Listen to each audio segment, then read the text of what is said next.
Le K1 place maintenant au Pancrace avec ce combat entre Yvan Sorel et Patrick Moltado. Le Pancrace, l'occasion pour nous de rappeler ce qu'est ce sport, Lucie. Et oui, exactement. Donc le pancrace, c'était une discipline qui figurait déjà au programme des Jeux Olympiques antiques. Mais aujourd'hui, c'est un sport de combat plutôt complet. Il y a de la boxe pied-point, mais aussi du sol, des projections, des soumissions comme en lutte. En revanche, il est interdit de frapper son adversaire lorsqu'il est au sol. C'est donc ce qui diffère du MMA. Et l'équipement est légèrement différent. Ce ne sont plus des gants de boxe, mais des mitaines que les combattants enfilent au niveau des mains. C'est un format de 3 fois 5 minutes. Et il y a 3 juges officiels par combat. En somme, on gagne un combat de pancrace soit sur décision des juges, soit par KO, soit par soumission, soit par abandon de l'adversaire. En gros, on va dire que le Pancrace, c'est une version du MMA adaptée à la législation française. Oui, un peu plus light. Exactement, un peu plus light. On ne porte pas notamment les coups au sol. Et donc du coup, on peut pratiquer ce sport-là dans l'Hexagone. Et ça va nous donner un très beau combat entre cet homme, Yvan Sorel, lui qui a fondé le team qui porte son nom, le team Sorel, basé bien entendu aux alentours de Marseille. Il est entraîneur, lui qui a une grosse formation au niveau des arts martiaux. Il a pratiqué énormément de sports différents. Ouais, il est champion de France exactement de Kung Fu, champion national de freeboxing, champion de France de K1 amateur, vice-champion du monde de full contact, champion du monde de boxe thaï amateur et vice-champion du monde de Kempo grappling. Très complet, des formations très diverses qui bien sûr apportent énormément sur ce genre de sport qui marie un petit peu tous les différents arts martiaux pour en tirer la quintessence. Oui, exactement. Surtout qu'il a 25 ans, donc avoir autant de compétences, c'est plutôt pas mal, c'est un avantage. Donc on peut le dire, ce soir, il part favori dans ce combat. Lui qui a plusieurs objectifs cette année, c'est-à-dire obtenir une ceinture dans une grande organisation et combattre à l'étranger. Ce sont ses objectifs principaux. Et Patrick Moltado, donc, il le connaît bien, puisque les deux adversaires se sont déjà combattus en Belgique. Yvan avait alors 18 ans et il s'était incliné sur un étranglement. Donc aujourd'hui, il va prendre sa revanche sur son adversaire. Tenter de prendre sa revanche. Il va tenter, ouais. À l'époque, il manquait peut-être un petit peu aussi de maturité, hein, Yvan Sorel. Il confiait récemment qu'il y a certaines choses, étant donné qu'il n'a pas d'entraîneur pour l'accompagner, il y a certaines choses qu'il aurait faites différemment. Il y a certains combats auxquels il n'aurait pas pris part. C'est vrai qu'il avait commencé sa carrière avec 6 défaites. 6 défaites par soumission à chaque fois. Il n'était peut-être pas prêt pour des combats du niveau auquel il a participé. Mais depuis, c'est largement refait avec 6 victoires, 3 par KO, 2 par soumission et 1 par décision. C'est vous dire le profil très complet de Yvan Sorel, à la fois efficace au sol, mais aussi dans la lutte pied-point. Ouais, mais il a tendance à préférer le travail debout, de manière générale. En tout cas, c'est vrai que le professionnalisme en pancrace lui réussit bien. Et je l'ai contacté hier, Yvan Sorel m'a confié qu'il dédiait ce combat à sa maman, partie trop tôt. Donc on lui souhaite tout le courage.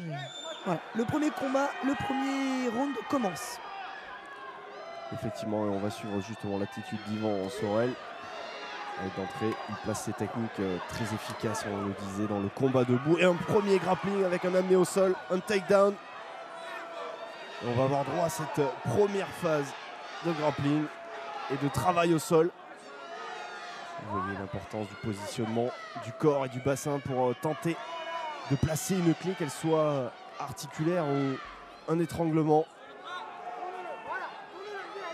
Alors on le rappelle, hein, contrairement au MMA, il n'y a pas le droit de frapper un homme à terre. Uniquement du travail de grappling. Et on en a une parfaite illustration en ce moment avec Yvan Sorel qui tente de se placer. Et en réponse, Patrick Moltado qui essaye de passer, pourquoi pas une guillotine. Et ici là, ça va être compliqué pour lui dans cette position. Patrick Moltado.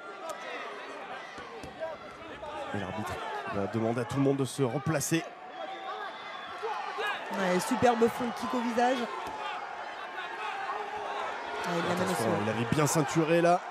Est-ce qu'il va arriver à placer sa jambe? Il peut avoir une bonne position d'étranglement là. Ah non, il s'est bien sorti de la pression. Attention, une clé de bras possible là pour Yvan Sorel. Il est en train de se placer. Il a pris le bras de son adversaire. Il a ceinturé dans ses jambes. Ah, il s'en sort bien pour l'instant, Patrick Moltado. Il fait le bon mouvement. Attention, il est en train de lui débloquer le bras.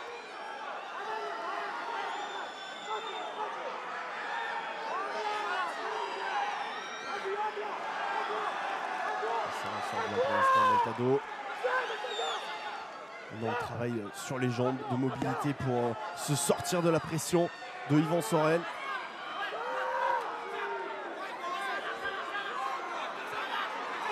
Une parfaite démonstration. Il tente de faire une clé au niveau de la cheville. Patrick Moltado. Et là, il est bien placé, Yvan Sorel, pour se sortir de la pression. Et c'est à son tour, lui, qui va tenter de placer la clé de cheville. Si vous aimez le combat au sol, là, vous avez des premières minutes qui sont vraiment pour vous. On a une démonstration de tout ce qu'il est possible de faire. Et là, c'est compliqué dans cette position pour Patrick Moltado.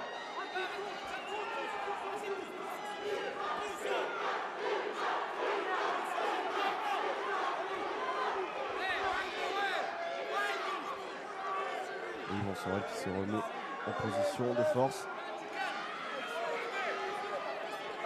Se sortir de la pression et débloquer sa jambe.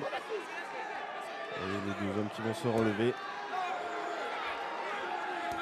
C'est là qu'on aperçoit les quelques petites différences avec le MMA. Là, il aurait pu passer sur une phase, pourquoi pas, de ground and pound en MMA, Yvan Sorel, alors que là, en grâce, on se relève et on repart sur une nouvelle phase. Et ça repart immédiatement au sol.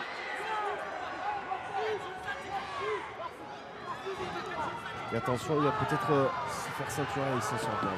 Très de mouvement bleu du corps, il faut être très puissant pour se dégager comme ça de la pression. Il avait bien entouré la nuque de Moltado, Yvan Sorel.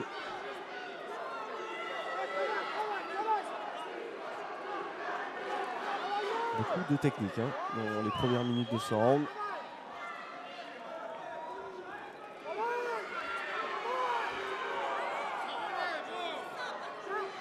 Sorel qui tente de faire basculer son adversaire pour se sortir de l'étreinte. En tout cas, c'est un round très disputé. Absolument. Pour l'instant, les deux hommes qui passent énormément par la phase de sol. Ça, c'est une de ses spécialités. Yvan Sorel, le coup de pied en marteau.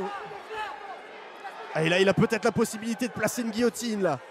Ah non, il se replace en position d'étranglement et c'est fait la soumission. Superbement placé par Yvan Sorel, cette prise de soumission. Il était d'abord en position de guillotine et puis il a rebasculé pour passer sur un étranglement plus classique. Et il a immédiatement tapé Patrick Moltado. Et on va revoir le marteau, c'est sa spécialité derrière le coup de genou. On passe au sol sur un takedown de Patrick Moltado, mais il subit et derrière, regardez, magnifiquement retourné. Et là, il ne peut plus rien faire. Regardez comme il se fait prendre à la gorge. Superbe soumission d'Yvan Sorel. Il peut être heureux. Effectivement. Superbe revanche en tout cas. Et jolie dédicace à sa maman. Et oui, maintenant, il a plus d'expérience. Ma famille, mes amis, merci à Momo Amara et autour à tout le public. Thomas, dédicace à Thomas, le frérot. Le public, ses amis, sa famille, qui le soutiennent énormément. Et il sort vainqueur de ce combat. Superbe combat de la part d'Yvan Sorel, qui conclut magnifiquement cette soirée de boxe, Lucie. Et oui, tout à fait. Écoutez, c'était un plaisir de commenter cet événement avec vous. J'espère que vous avez pris autant de plaisir, vous qui nous regardez. Et à très bientôt pour une nouvelle soirée de sport sur Combat Sport. Excellente soirée à tous. Bye bye. C'est un valeureux combattant. C'est un monstre.